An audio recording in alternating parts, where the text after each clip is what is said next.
حضرات محترم 1:05 ہو چکا ہے، لیکن ابھی لوگوں کی آمد و رفت، ان کی انٹری، ان کی حاضری ابھی نہیں ہوئی۔ بڑی افسوس کی بات ہے، جمعے کا دن چھٹی کا دن رہتا ہے، لیکن پھر بھی لوگ جلد تشریف نہیں لاتے ہیں، یہ بے حد افسوس کی بات ہے۔ اللہ رب العزت ہم سبوں کے دلوں میں نماز کا شوق اور ذوق عطا فرمائے۔ حضرات محترم، اللہ رب العزت کی بارگاہ میں دعا ہے مولا تعالیٰ جو بیان ہو اس پر عمل کرنے کی توفیق عطا فرمائے۔ آج کی ہماری گفتگو انشاءاللہ تعالیٰ غیبت کے اوپر ہوگی اور چغل خوری کے اوپر ہوگی۔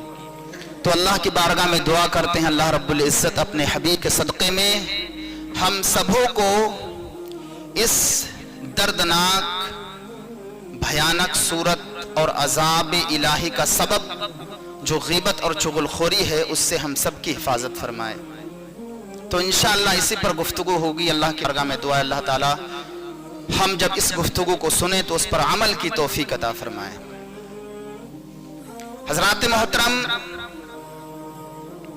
میں نے قرآن مقدسہ کی آیہ مبارکہ کی تلاوت کی جس میں اللہ رب العزت جل مجدہ ارشاد فرماتا ہے وَلَا يَغْتَبْ بَعْضُكُمْ بَعْضًا، تم لوگ آپس میں ایک دوسرے کی غیبت نہ کرو۔ کیوں؟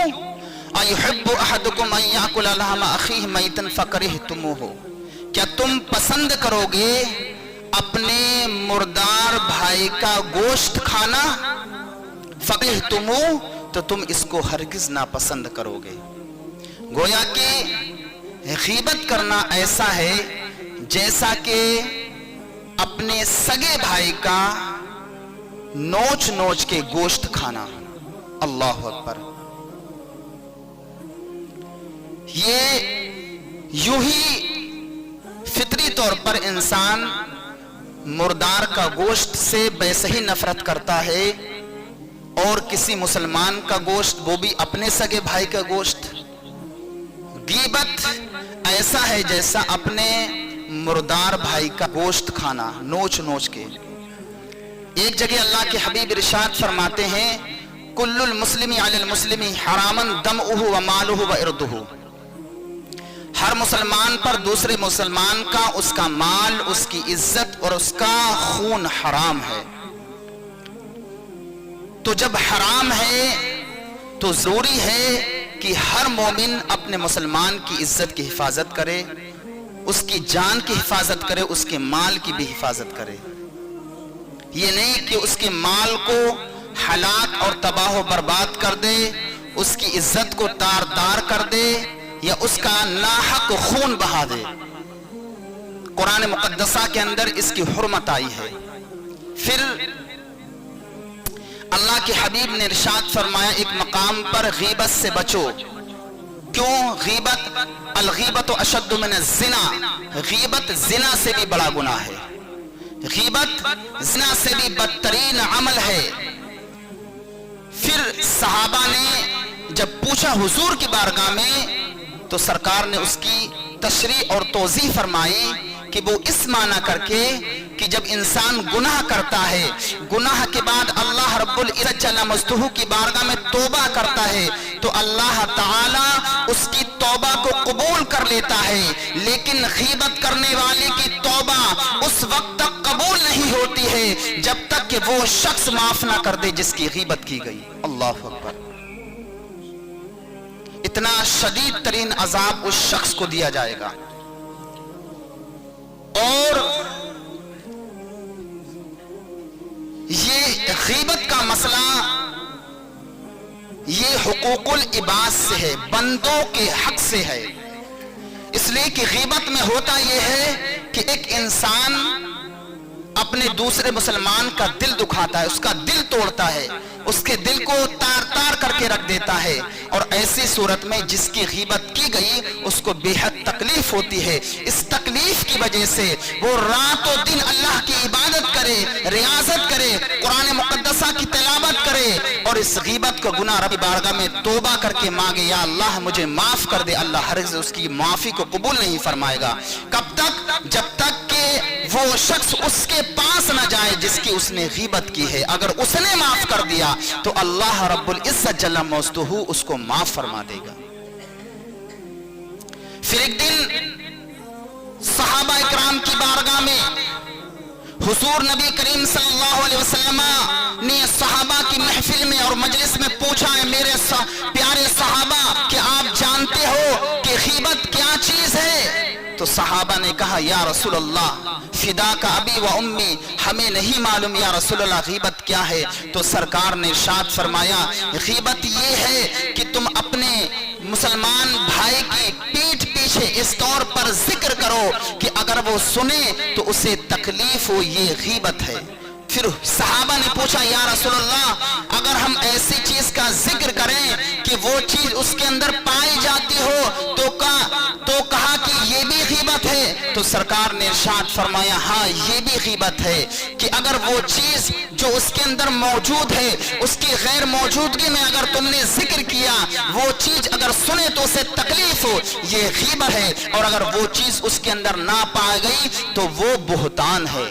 جیسے کوئی شخص چھوٹے قد کا ہے تو اسے آپ اگر گنٹھا یا ناٹا کہیں تو ظاہر سی بات اسے تکلیف ہوگی. اگر کوئی کالا رنگ کا ہے اسے آپ کالیا کہیں تو اسے ضرور تکلیف ہوگی. اگر کوئی انسان لمبا ہے تو اسے لمبو کر کے کہیں تو اسے بے حد یقیناً تکلیف ہوگی. تو یہ تکلیف کا باعث بنتی ہے. یہ غیبت، اور غیبت کا عذاب بہت ہی سخت اور ترین ہے. اللہ کے حبیب سربر کائنات صلی اللہ تعالی علیہ وسلم معراج کی رات آسمانی دنیا میں تشریف لے گئے تو آپ نے ایک قوم کو دیکھا کہ وہ شدید ترین عذاب میں مبتلا ہے، اور صورتحال یہ ہے کہ اپنے ہی چہرے کو اپنے ناخنوں سے وہ چھیل رہے ہیں. شدید ترین عذاب. آج کچھ لوگ غیبت کو کوئی گناہ نہیں سمجھتے، جب چاہتے ہیں کسی کی برائی کر دیتے ہیں، جب ان کا من کرتا ہے کسی کی تذلیل کر دیتے ہیں، کسی کو ذلیل کر دیتے ہیں. وہ یہ بھی نہیں دیکھتے کہ بھری محفل ہے، اگر ہم اس کو ذلیل کریں گے اس کے دل پر کیسی بیتے گی، اس کو کتنی تکلیف ہوگی.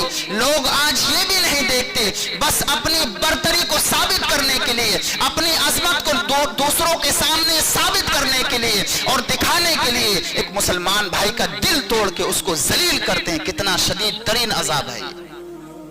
اللہ اکبر. جب حضور نے یہ حدیث پاک سنائی اور کہا کہ وہ تانبے کے ناخن، آج تو ہمارے یہ ناخن ہیں، اگر تھوڑے بڑے ہو جائیں تو ہم دوسروں کے پاس جاتے ہیں، ہمیں شرم محسوس ہوتی ہے. کہیں کوئی ہمارے ناخن دیکھ کے یہ نہ کہہ دے کہ ارے اتنے بڑے بڑے ناخن، اور ان ناخنوں میں گندگی بھر جاتی ہے تو انسان شرم کرتا ہے. کل قیامت کے دن یہ تانبے کے ناخن ہوں گے اور انہیں اپنے ناخنوں سے اپنے چہروں کو چھیلے گا. اللہ پھر دوبارہ اس میں کھال پیدا کر دے گا، پھر چھیلیں گے. قیامت تک یہ سلسلہ جاری رہے گا. اللہ اکبر. یہ شدید ترین عذاب. پھر حضرت جبریل امین نے جب حضور کو یہ ملاحظہ فرماتے ہوئے دیکھا تو عرض کی یا رسول اللہ یہ وہ حضرات ہیں جو دوسروں کی غیبت کیا کرتے تھے اور ان کے دل کو تار تار کر دیا کرتے تھے، ان کی عزتوں کے پیچھے پڑے رہتے تھے.